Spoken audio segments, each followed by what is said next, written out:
Güzel ve tatlı konuşan bir insan mı olmak istiyorsun? İşte bu soruların cevabını burada bulacaksın. Yani hoş sohbet insan olmanın özellikleri nelerdir? Bunları hep beraber konuşacağız. Az sonra. Tekrar merhaba hepinize, hoş geldiniz. Girişte de söylediğim gibi güzel ve tatlı konuşmanın yolları nelerdir? İşte bu başlık altında 8 tane madde sıralayacağım. Ama şunu unutmayın. Bunun işte 8 madde, 10 madde, 15 madde, hadi 20 madde, 50 madde, 100 madde diyelim. Bu maddeleri ben saydıkça işte bu maddeleri kesin uygulayınca güzel konuşacağız diye bir kural yok. Sadece farkına varacaksın. Zamanla olabilecek gayret ve çaba ile, enerji ile, istekle ve şevkle, çalışmalarla, yani bu çalışmaların sonucunda ve uygulama ile, sahada uygulama ile arkadaşlar elde edeceğin bir başarı olacaktır bu senin için. Kendine güvenin gelecektir. Özgüven sahibi insan olacaksın. Ve ne olacak arkadaşlar? Daha böyle eskilerin tabiriyle cevval cabbar, atik arkadaşlar etken bir insan olacaksın.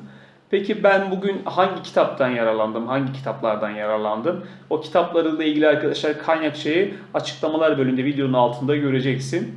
Yıllar önce aldığım bir kitaptı bu arkadaşlar. Bütün yönleriyle hitap et. Arkadaşlar hitap et ne? Zaten altında yazıyor. Konuşma sanatı. Hitap etmek, konuşmak, seslenmek. Peki yazarı kim? Necat Muallimoğlu arkadaşlar. Kalınca bir kitap. Zaten görüyorsunuz kalınca bir kitap olduğunu. Şu arka tarafında göstereyim size arkadaşlar. Yine aynı yazarın arkadaşlar. Türkçe bilen aranıyor diye yine kalınca bir kitabı var arkadaşlar. Burada da Türkçe konuştuğumuz dilimizi, ana dilimizi arkadaşlar. Fazıl Üstü Dağlarca'nın deyimiyle anamızın ak sütünü arkadaşlar. Daha nasıl güzel ve etkili konuşuruz? Bununla ilgili arkadaşlar öğrenebileceğiniz bir başucu kaynak. Kaynak kitabı, başucu kitabı diyelim. Yararlanabilirsiniz. Şimdi günümüz toplumunda yeni nesil diyelim ona arkadaşlar. İnsanların en büyük sorunu arkadaşlar. Bir, kendiyle baş başa kalmama sorunu. Yani kalamama sorunu. Şu araştırma yapmışlar. İşte insanları bir odaya işte topluyorlar. Bir deney bu arkadaşlar. Bilimsel tamamen. İşte diyorlar ki kendinizle baş başa kalın diyorlar. Yani kendinizle baş başa kalırsanız işte 10 dakika 15 dakika size işte bir takım ödüller vereceğiz diyor. Ama çoğu arkadaşlar, çoğu insan arkadaşlar kendiyle 15 dakika baş başa kalamamış. Şimdi niye kendimizle 15 dakika, 20 dakika ve yarım saat baş başa kalmıyoruz? Şöyle bir sahil kenarına gidip işte dalgaların sesini dinlemiyoruz veya bir işte köye gidip kuşların, hayvanların sesini dinlemek istemiyoruz. Yani kendimizi daha rahat nasıl hissederiz huzurlu böyle ortamlardan soyutlanıyoruz. Bunun nedenlerini siz benden aslında daha çok biliyorsunuz. Çok hareketli yaşıyoruz çağımızda, çok fazla tüketiyoruz. Çok fazla tükettiğimiz için aslında her tüketimin altında bir mutluluk arayışı var. Çoğu insanımız günümüzde artık kendini ifade edemiyor. Kendini ifade edemediği için de işte teknolojiye, değişik arkadaşlar sosyal medyaya ne oluyor? Sarılıyor. Peki bunun güzel konuşmayla alakası ne? Güzel ve tatlı konuşmayla alakası, ilgisi şöyle. Ne kadar bilirsek, ne kadar donanımlı olursak arkadaşlar, aslında ne kadar kendimizi geliştirirsek dünyaya kattığımız anlam ve diğer insanlara kattığımız anlam daha fazla olacaktır. Ve mutluluk için arkadaşlar bir adım atmış olacaksınız. Yani önce kendinizi mutlu etmeniz gerekiyor. Daha sonra içten dışa doğru arkadaşlar, içten dışa doğru.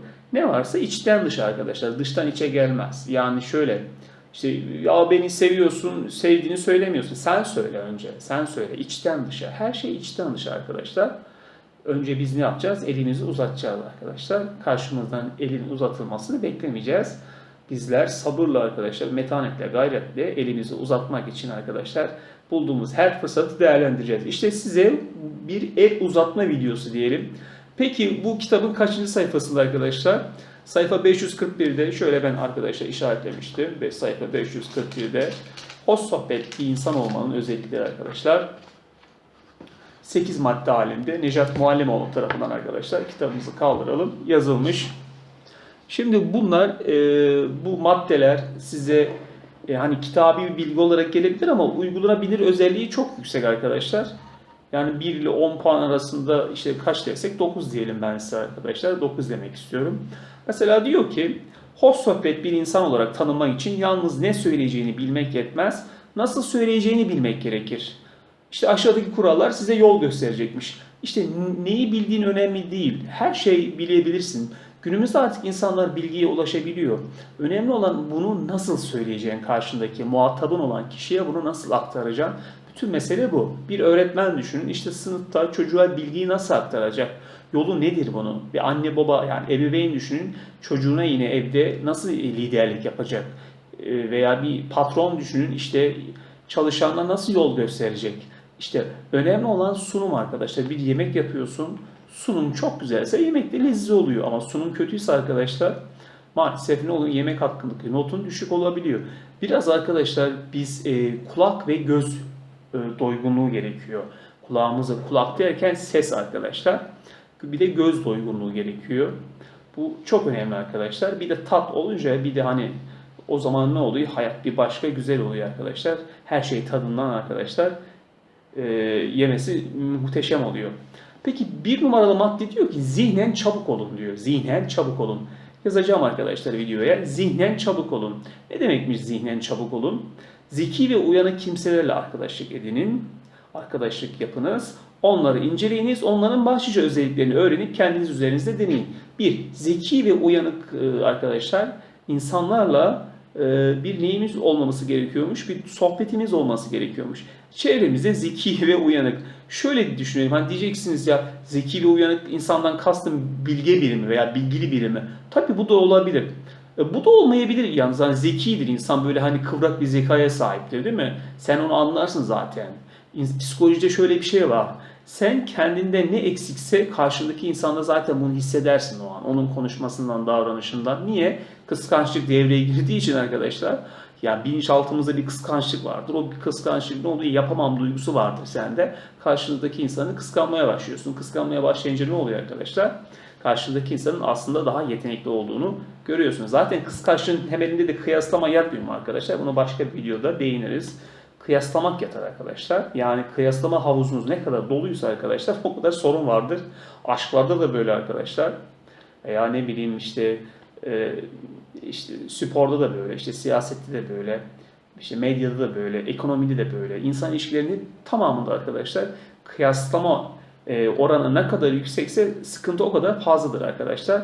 Kıyaslama oranı ne kadar düşükse arkadaşlar o kadar anlamlı ve coşkulu bir yaşama sahipsin demektir. Şimdi zeki insanlarla ne yapacağız? Arkadaşlık yapmaya çalışacağız.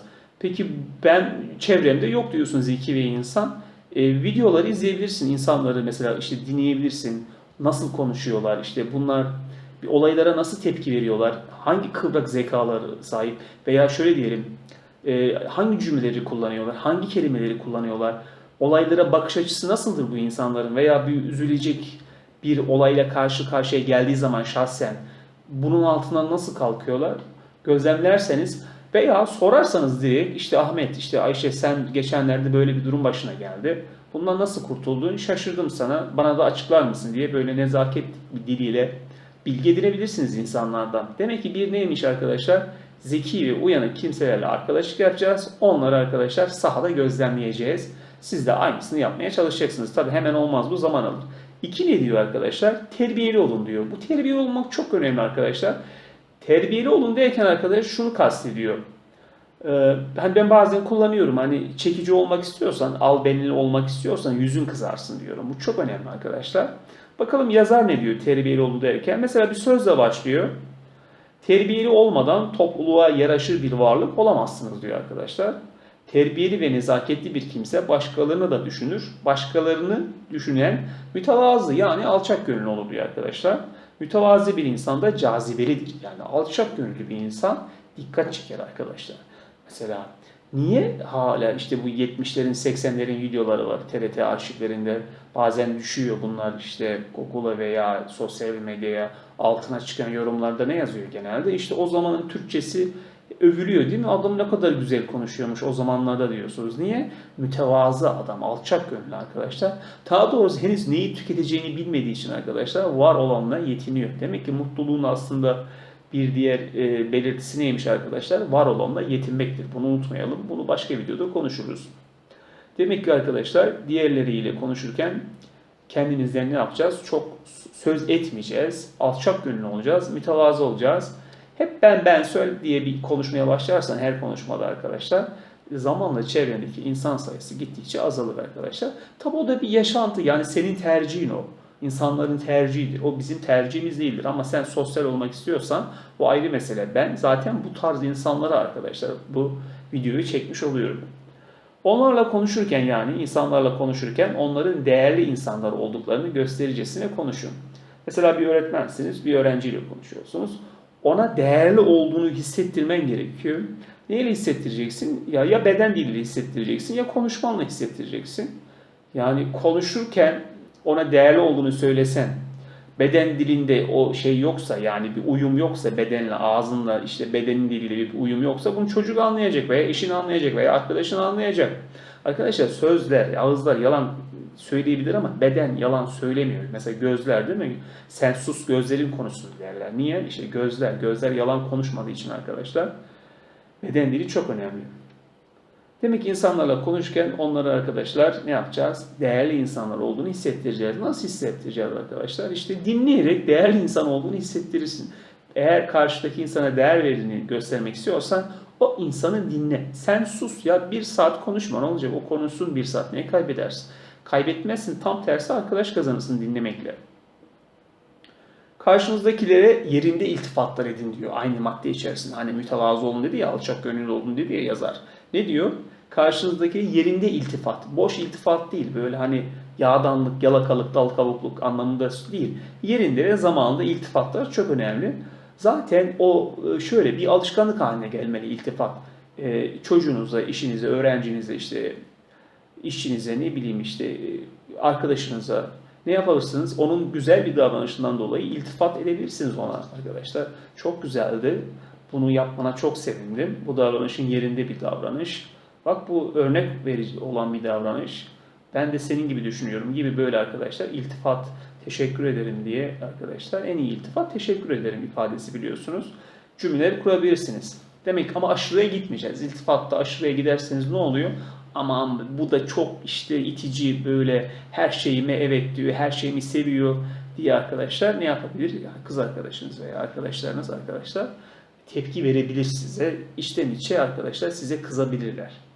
Peki üçüncü madde ne? Üçüncü madde basit olunuz diyor. Bak bu çok önemli bir şey. Basit olmak çok önemli bir şey. Mesela basit olmak bu şey anlamında değil, duyguların basitliği anlamında değil. Olaylara bakış açısınız olabilir, işte konuşmanız olabilir. Yani zorlamayın kendinizi diyor konuşurken. Olduğu gibi konuşun diyor. Basit olun derken özgüveniniz yerinde olsun. Yani içinizde ne varsa dışınıza da o çıksın demek istiyor. Mesela bazen bir şey söylüyorsunuz ama içiniz rahat durmuyor, değil mi? Kaynıyor böyle içten içe. Niye o cümleyi orada kurmadın diye. Basit ol diyor. Aç okuyalım. Başka bir deyişle gerçekçi olun diyor. Evet, az önce söyledim. Yani olduğun gibi ol. Gerçekçi ol. Realist ol. Yani rol yapmaya kalkma. Neysen o. Neysen o, doğal ol. Çünkü insanlar doğal olduğu sürece özgüveni yerinde oluyor arkadaşlar. Doğallık eşittir özgüvendir. Gerçekler her zaman arkadaşlar basittir. Çünkü gerçekler her zaman neymiş? Basitmiş arkadaşlar.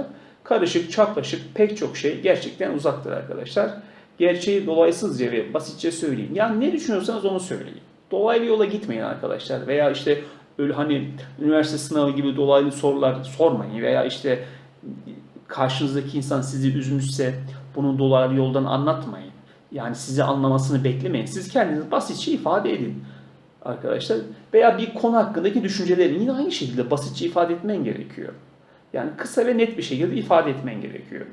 Söyleyeceklerinizi açıkça ve kısaca söyleyin arkadaşlar, ama her şeyi ben bilirim havasında olmasın diyor. Tabi ukala diyoruz değil mi? Her şeyi sen biliyorsun, ben bir şey bilmiyorum.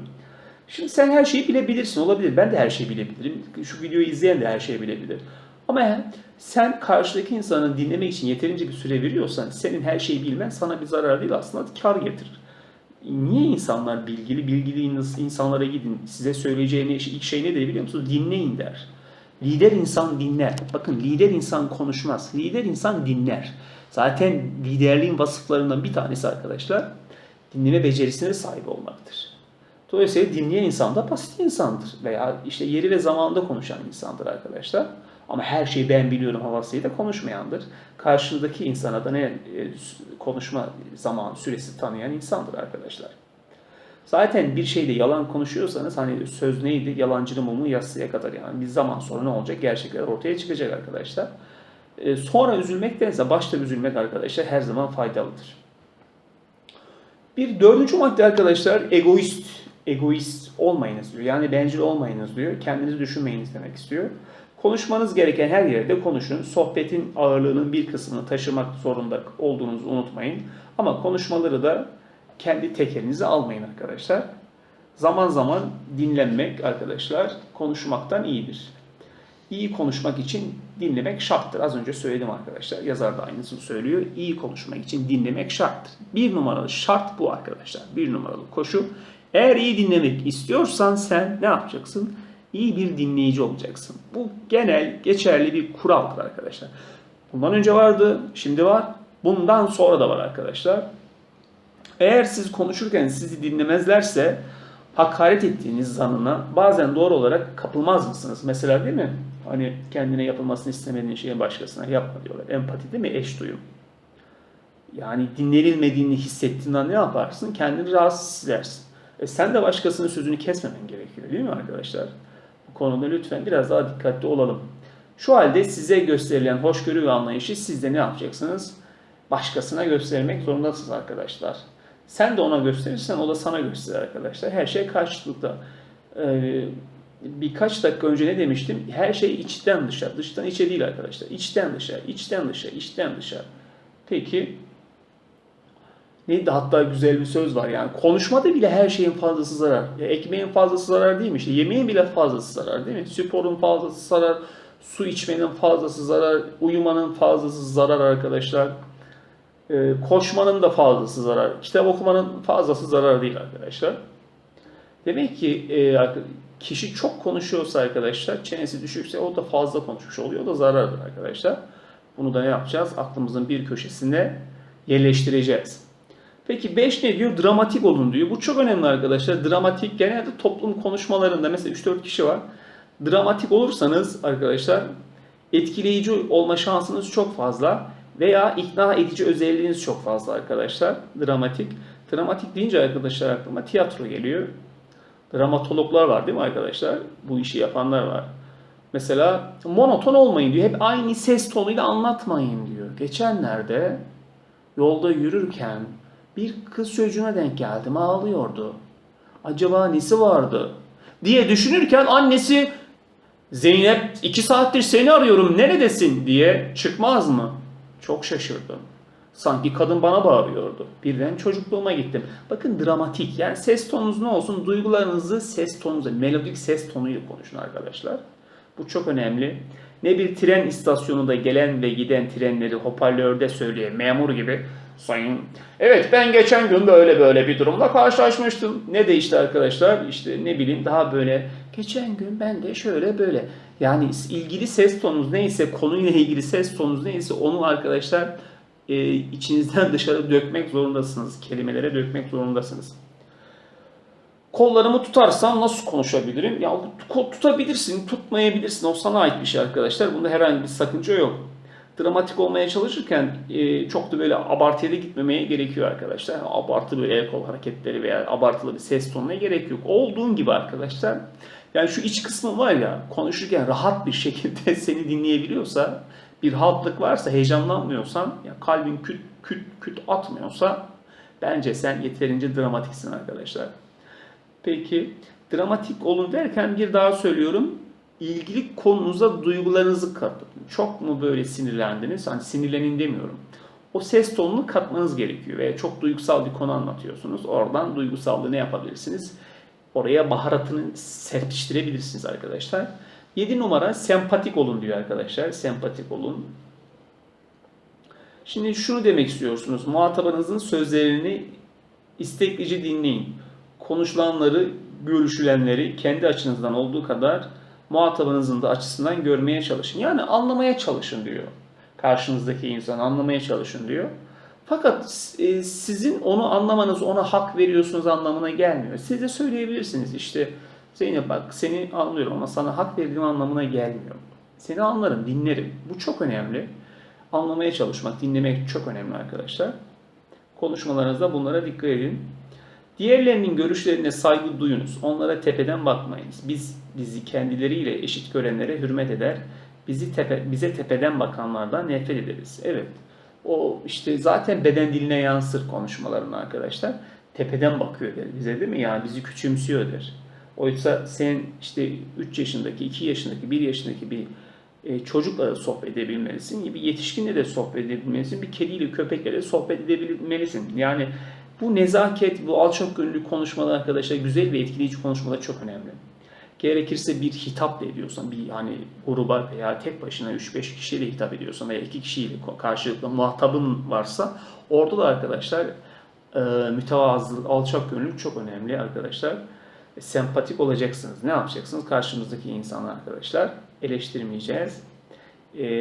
Aramızda bir uçurum varmış gibi konuşmaya bunu yansıtmayacağız. Eşit olacağız arkadaşlar. Eşit, aynı seviyede olacağız. Eşit olduğunuzu başka ne gösterir? Beden diliniz arkadaşlar. Birbirinize arkadaşlar şöyle 90 dereceyle arkadaşlar oturarak arkadaşlar ne yapabilirsiniz? Eşit olduğunuzu gösterirsiniz. Başka bir madde var. Bu madde çok önemli arkadaşlar. Bu madde nükte. Yani nüktedanlık ve humor diyorlar bunlara. Şimdi Nasrettin Hoca geliyor değil mi aklınıza? Nükte neydi? İnce, esprili olana biz ne deriz? İnce, arkadaşlar notlarımda vardı. İnce, anlamlı, düşündürücü söz söyleyene biz ne deriz? Nüktedan birisi deriz değil mi arkadaşlar? Nüktedan birisi diyoruz. Peki humor neydi? Humor kendimizde ve çevremizde tuhaf ve eğlendirici şeyler görebilme yeteneğidir. En zor zamanlarda bile olayın böyle hani iyi taraflarına bakabiliyor değil mi? Nasrettin Hoca işte bu işin ustadı değil mi arkadaşlar? Üstadı. Mesela kendinizde ve başınıza gelen bir olaydan hani bir eğlence, bir gülünç bir şey çıkarabiliyorsanız işte siz humor yani humorist bir insansınız veya işte nüktedan birisiniz arkadaşlar. Bu çok önemli. Yani biraz daha kabaca güldürebiliyorsanız başarılı olabiliyorsunuz. Güldürebiliyorsanız ama bu güldürebiliyorsunuz hani sırf güldürmek için her şey yapın demiyor. Yani olaylardan bir sonuca varan kişi anlamında. Başına gelen bir olaydan bir komik yan çıkaran anlamında. Onu demek istiyorum arkadaşlar. Yoksa hani durduk yere geyik yapıp insanları güldüreyim. Ben güldürdükten sonra da çevremde arkadaş toplayayım. Bunu kastetmiyorum. Bu haddini aşan bir konuşma olabilir. Bilemem artık onu da. Evet, nüktedan olunuz dedik arkadaşlar. Nükte neydi? İnce, anlamlı, düşündürücü, esprili söz arkadaşlar. Mesela herhangi bir kimseyi incitebilecek bir fıkra söylenmez. Mesela sohbette katılanlar arasında kısa bir zaman önce eşinden ayrılan biri varsa boşanma konusuna temas edilmez diyor mesela. Ettiğiniz zaman ne oluyor? Pot kırmış oluyorsunuz arkadaşlar.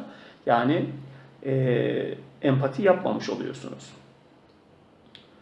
Peki arkadaşlar, bir insan bir toplulukta canlılık ve işte espri, nüktedanlık ile parlarsa basit fıkralar ve kahkahalı gülüşler onu bir soytarıya çevirir. Az önce söyledim ya hani iki fıkra anlattı gülelim falan, bunu demek istemiyorum. O soytarı olma yolunda giden bir adımdır. Benim demek istediğim işte insanları hipnotize etme diyelim hani mecazen veya insanları etkileme açısından o sınırı, ne dedim, her şeyin fazlası zarar. Çok fazla yalakalık, çok fazla espri, çok fazla fıkra, çok fazla nüktedanlık da arkadaşlar çok tehlikeli durumlara yol açabiliyor. Ben şimdi videoda anlattıklarımı özetlemek istiyorum. Şöyle yapalım. Bir ne yapacaktık arkadaşlar? Bir zeki insanlarla, uyanık insanlarla arkadaşlar ne yapacaktık? Arkadaşlık kuracaktık. Çevremizde arkadaşlar zeki insanların ne olmasını sağlayacaktık arkadaşlar. İki neydi arkadaşlar? Terbiyeli olunuz yani mütevazı olunuz, alçak gönüllü olunuz arkadaşlar. Basit olunuz dedik arkadaşlar. Yani gerçekleri söyleyiniz dedik. Egoist olmayın yani bencil olmayın. Biraz da başkalarını dinleyin dedik arkadaşlar. Yani insanları dinlemek bu çok önemli. İyi konuşmanın en iyi şartı neydi? İnsanları dinlemekten geçiyor. Dramatik olun dedik. Yani sesinizi ne yapacaksınız arkadaşlar? Konuya göre artık alçaltıp yükselteceksiniz arkadaşlar. Duyguları ne yapacaksınız? Çeşitli duygu renklerini sese ne yapacaksınız? Enjekte edeceksiniz arkadaşlar. Sempatik olacaksınız. Yani karşınızdaki insanı eşit göreceksin. Ona tepeden bakmayacaksın. Bir de arkadaşlar ne söyledik? Nüktedan olacaksın. Yani arkadaşlar espri sahibi olacaksın. Ama buradaki espri işte şöyle yalakalık anlamında olmayacak. Onu son kez söyleyelim. Belki anlaşılmamıştır. Fazla böyle hani göze gireyim diye işte elle tutulur, gözle görülür, somut olmayan böyle içi boş konuşmalara da ne yapacaksın? Kapı aralamayacaksın. Sadece o ortama uygun espriler kendi başından gelen bir olaydan hareketle dillendirebilirsin. Onu anlatmaya çalışıyorum. Peki Bu anlattıklarımdan hareketle bundan sonra işte sen güzel ve tatlı konuşan, işte hoş sohbet biri mi olacaksın? Hayır. Sadece birkaç maddeyi öğrenmiş olacaksın. Mesela ne yapacaksın? Bundan sonra insanları dinlemeye çalışacağım. İşte bazen aklıma geliyor benim. İşte öğrenciyi dinlemeye çalışıyorum. Dinle diyorum, boş ver, acele etme. 5 dakika mı 5 dakika dinle. 10 dakika mı 10 dakika dinle. Acele etme. Cevap vermede acele etme. Yeri ve zamanını bekle diyorum. İşte bunlar hani tekrar yapa yapa ne oluyor? Biraz zihnimize oturuyor. Oturduktan sonra da arkadaşlar zaten otomatikman konuşmada ne oluyorsa insanları dinlemeye başlıyorsun. Dinleyerek de çok şey öğrendiğimizi söyleyelim. Konfüçyüs ne demiş? Kelimelerin gücünü bilmeden insanların gücünü anlayamazsın demiş arkadaşlar. Bu kelimelerin gücü çok önemli. Kelimeler sihirdir demiş Hazreti Peygamberimiz de, değil mi? Sihirdir. Kelime en büyük sihirdir arkadaşlar. Cümleler en büyük sihirdir. Evet, bunu zamanında ve bilgiye, zamanında ve bilgiye dayalı olarak arkadaşlar dillendirirsek konuşmalarımızı, düşüncelerimizi akıcı bir konuşma, işte etkileyici bir konuşmaya sahip olabiliriz. Bir de buna beden dilini arkadaşlar oturttuğumuz zaman bu konuşmaya işte tadından yenmez arkadaşlar. Bir dahaki videoya kadar herkese arkadaşlar hoşça kalın diyorum. Videomu beğendiyseniz beğenme tuşuna ve kanalıma abone olmayı unutmayın arkadaşlar. Hepinizi selamlıyorum ve saygılarımı sunuyorum. Hoşça kalın.